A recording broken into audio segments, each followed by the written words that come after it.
Hello guys, வணக்கம். November மந்தோட ரேண்டமான டேஸில் ஒரு குட்டி குட்டி மூமெண்ட் தான் இந்த வீடியோவில் மினி விலாகாக பார்க்க போகிறோம்.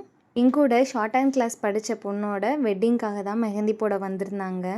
பேபி இருக்கிறதுனால என்னால் எங்கேயும் வர முடியாதுன்னு சொன்னேன். அக்கா நானே உங்கள் வீட்டுக்கு வந்து போட்டுக்கிறேன்னு மெஹந்தி போட்டுக்கிட்டாங்க. எப்படி இருந்துச்சுன்னு சொல்லுங்கள். ஆஃபீஸ் போயிட்டு இருந்த டைம்லலாம் எப்படா நாள் போகும்னு இருந்துச்சு. ஆனால் இப்போது என்னோடய ரொட்டீன் ஒர்க்கில் மெஹந்தி மட்டும்தான் எக்ஸ்ட்ராவாக போட்டேன். ஈவினிங் ஆயாச்சு, பாப்பா ஸ்கூல்லேருந்து வந்தாச்சு. சஷ்டிகாவை ஃப்ரெஷ்அப் பண்ணிவிட்டு ஹோம்ஒர்க்கெலாம் முடிக்க வச்சுட்டு ஸ்ட்ராங்காக 2 பேருக்கும் நாட்டு சக்கரை பால் போட்டு தான் குடித்தோம். கொஞ்ச நேரம் அப்படியே ஜாலியாக விளாண்டுட்டு சில் பண்ணிகிட்டு இருந்தோம்.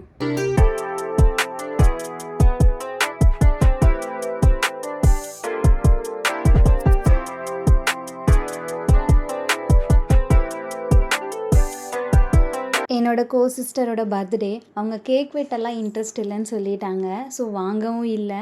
நம்ம கை சும்மா இருக்குமா, வீட்டில் இருக்கிற பேசிக் இன்க்ரீடியண்ட்டை மட்டும் வச்சு கேக் ரெடி பண்ணியிருந்தேன். இப்படியோ குட்டீஸ் 2 பேர் தான் கேக் அதிகமாக சாப்பிடுவாங்க. அதனால் மைதா மாவு வேண்டாம், கோதுமை மாவுலேயே ரெடி பண்ணலான்னு நினச்சேன்.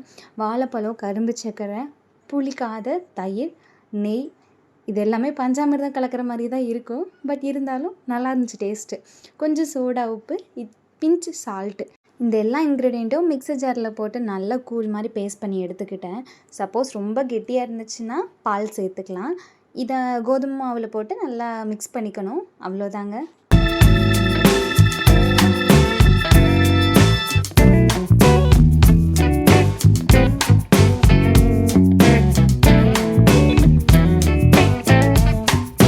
நெய் தடவின பாத்திரத்தில் ஸ்டீம் பண்ணி எடுத்துக்கிறேன். கேக் ரெடி ஆயிடுச்சுங்க. கேக் ரெடி பண்ணியாச்சு. பட் இப்படியே கொடுத்தா நல்லா இருக்காதுல்ல. ஸோ கொஞ்சமாக டிங்கரிங் வேலை பார்க்கலான்னு டைரி மில்கை டபுள் பாயில் மெத்தடில் நல்லா மெல்ட் பண்ணிவிட்டு பார்க்க கொஞ்சம் அழகாக இருக்குன்றதுக்காக அப்படியே மேலால் அப்ளை பண்ணி விட்டுட்டேன். அடுத்து அப்பாவோட ஸ்நாக்ஸ்லேருந்து ஜிம் ஜாம் பிஸ்கட் எடுத்து அது நடுவில் இருக்க ஜெல்லியை மட்டும் யூஸ் பண்ணிக்கிட்டேன். கொஞ்சம் பார்க்க நல்லா இல்லை, அதனால் கொஞ்சம் கான்ட்ராக்ஸ்டாக தெரியட்டும்னு அமுல் பால் பவுடர் இருந்துச்சு. அதை அப்படியே மேலால் தூவி விட்டுட்டேன். மலை சாரல் மாதிரி. இன்னும் என்னமோ குறையுதேடா அப்படின்னு பார்த்தேன். அப்புறம் கொஞ்சம் ஃபினிஷிங் நல்லா இருக்கட்டும்னு ஓரியோ பிஸ்கட்டை 2 கட் பண்ணி வச்சுட்டேன். அப்புறம் வீட்டிலேருந்து அந்த ஸ்டிக்கர்ஸ் எல்லாம் அங்கங்கே வச்சுட்டு கேண்டில் பற்ற வச்சாச்சு. அவ்வளோதான், கேக் ரெடி ஆயிடுச்சு.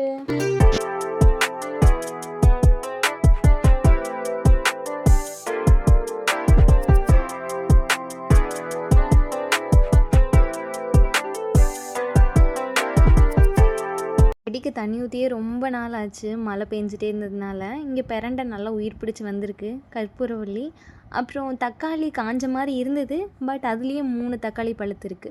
இது வெள்ளரிக்காய் கொடின்னு நெட்டு வச்சேன். ஆனால் இது முலாம்பழ கொடின்னு இப்போ தான் தெரியுது. பாப்பா முன்னாடியே சொல்லியிருந்தாங்க, அம்மா தக்காளி நீங்கள் பறிக்கக்கூடாது, நான் தான் பறிப்பேன்னு. அதனால் பாப்பா வர்ற வரைக்கும் வெயிட் பண்ணிகிட்டு இருந்தேன். நைட்டு வந்து பறித்து கொடுத்தாங்க. பறித்த தக்காளி வச்சு பீக்கங்கால பொரியல் மாதிரி பண்ணி தோசையில் ரோல் பண்ணி கொடுத்துட்டேன். அன்னைக்கு டின்னர் அதுதான்.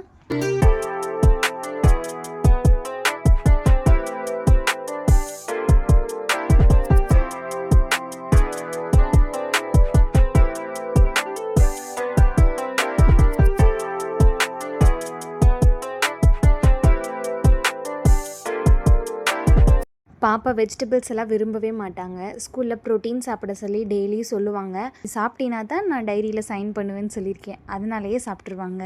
அப்புறம் அப்படியே ஐயனார் கோயிலில் நடக்கிற மண்டல பூஜைக்கு இன்வைட் பண்ணியிருந்தாங்க. அங்கே போயிருந்தோம்.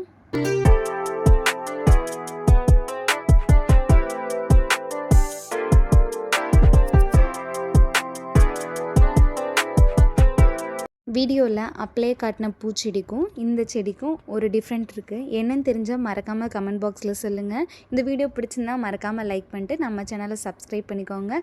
Until then bye from Renu. Next வீடியோவில் பார்க்கலாம். பாய்.